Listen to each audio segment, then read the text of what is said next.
Hi, folks. My name is Andy Willard, and I'm a public engagement specialist with GoTriangle. And I am pleased to introduce you to our Zooming into Transit series, where we're going to talk to you about some of the investments that are continuing to be made in transit across the Triangle. So today, I'm joined by a few of my colleagues. We've got Liz Raskoff, also a public engagement specialist with GoTriangle, Simone Oates-Bullock, another public engagement specialist with GoTriangle, and Andrea Neary, who is a service planner for GoTriangle that works on GoDurham routes.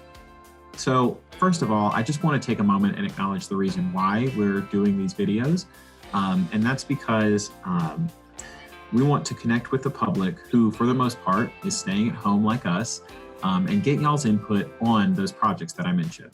So coronavirus is affecting all of our communities, and GoDurham is doing its part to keep folks safe in the community that are still making those essential trips that are necessary. Folks who are going into first responding jobs or healthcare jobs.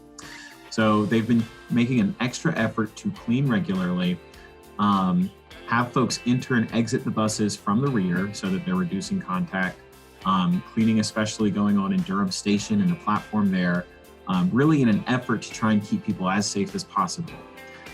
But the show must go on, and the investments continue to need to be made.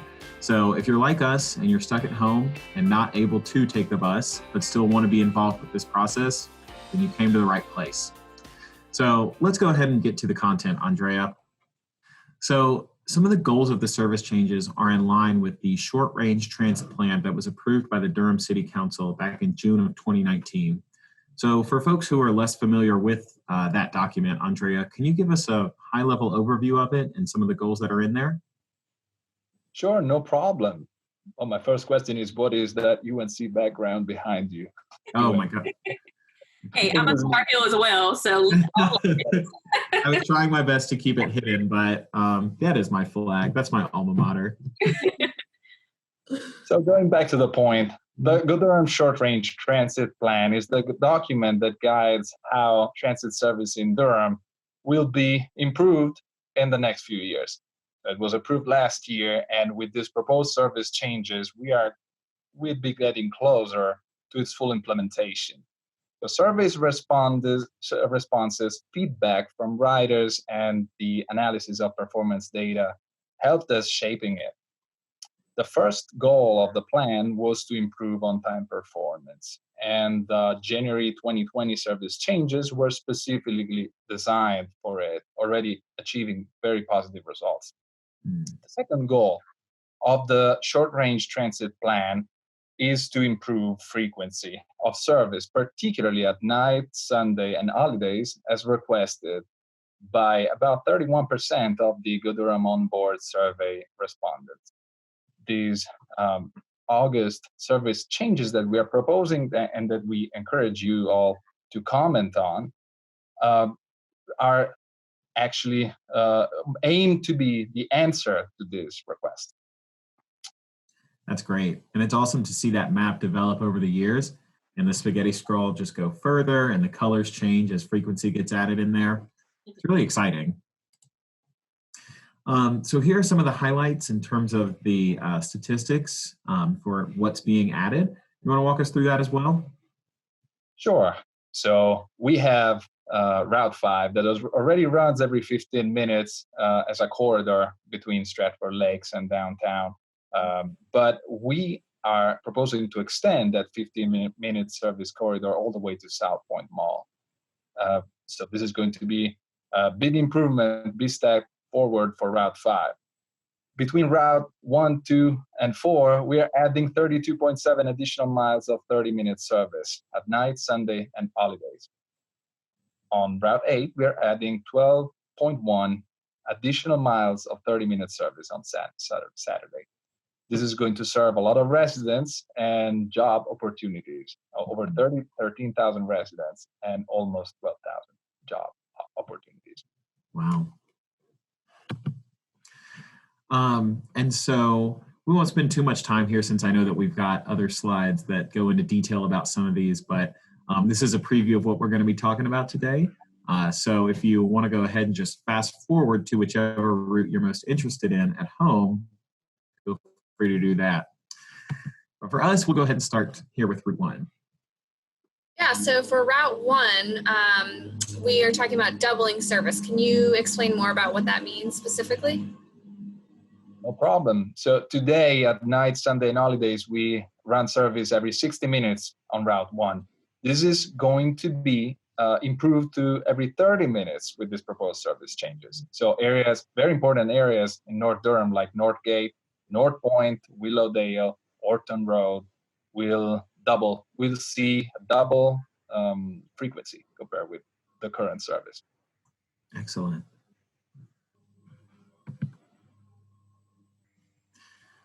Looks like we've got more doubling of service here on Route 2 as well. Yeah, that's it's the same improvement that we proposed on Route 1. So the areas in East Durham close to Angier Avenue, Miami Boulevard, Briar Creek, a lot of very important shopping areas and residential areas will be served every 30 minutes on night, Sunday, and holiday.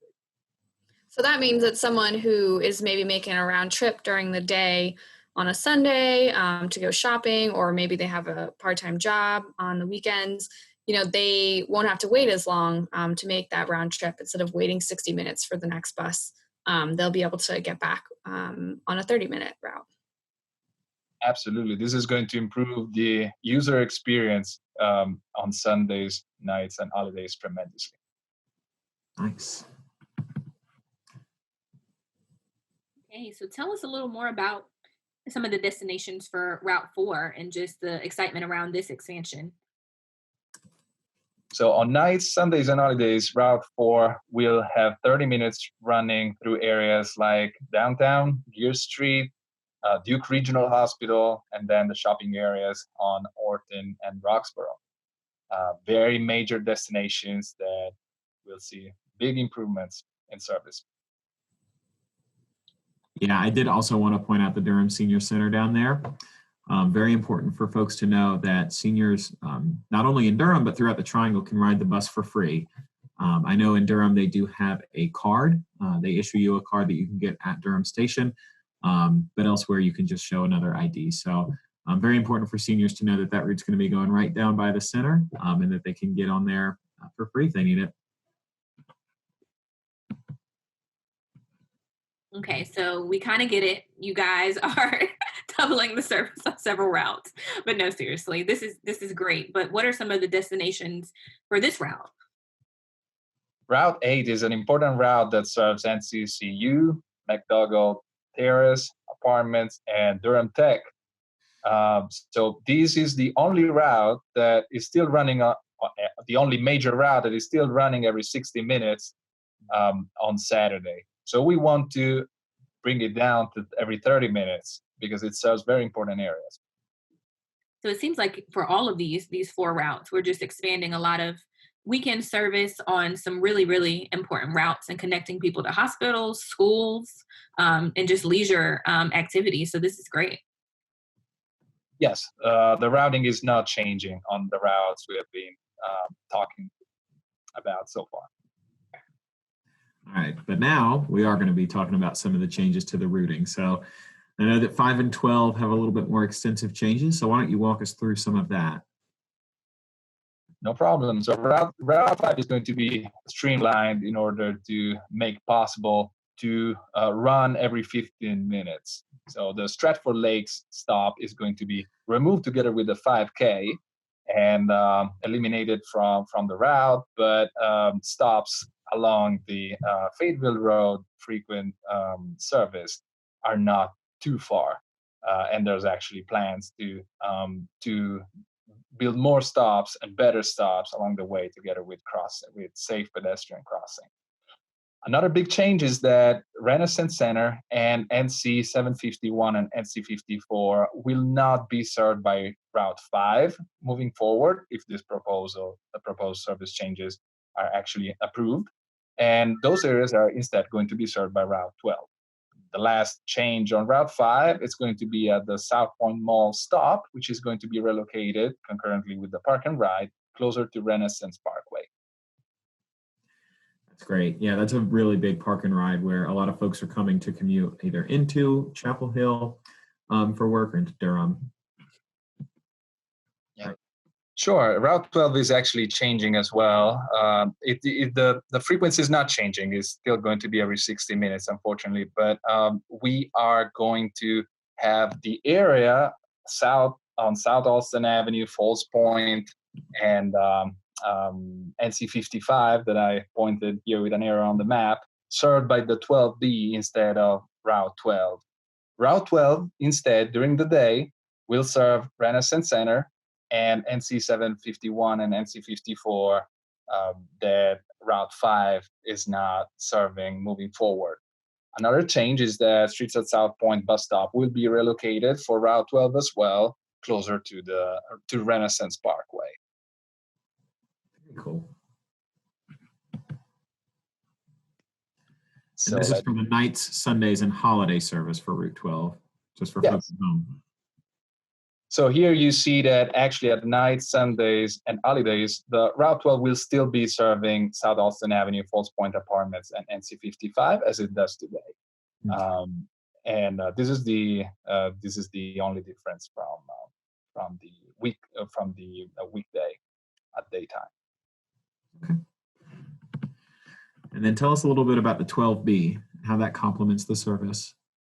It does complement the service. As you can see, the 12B will be the daytime service to the South Austin Avenue, Falls Point, and NC 55 south of 54 area. It's going to run Monday through Saturday until 7 p.m. And the only thing that really changes, an important thing that changes here is that the stops going westbound on NC 54 between South Austin Avenue and NC 55 will be discontinued. We are talking of 2 stops that will have other very viable options nearby for service, and service would be bidirectional going towards Durham Station and RTC. And for those schedule adjustments down there, I know that you can't know right now while there's still proposals, but when will the schedules be finalized? What is the timeline for that? The schedules are going to be finalized for internal review and approval within the next few days, and of course they're going to be shown to the public as the service changes are getting closer to the approval phase. Yeah. All right. So thank you again, Andrea, for joining us. You were a great expert.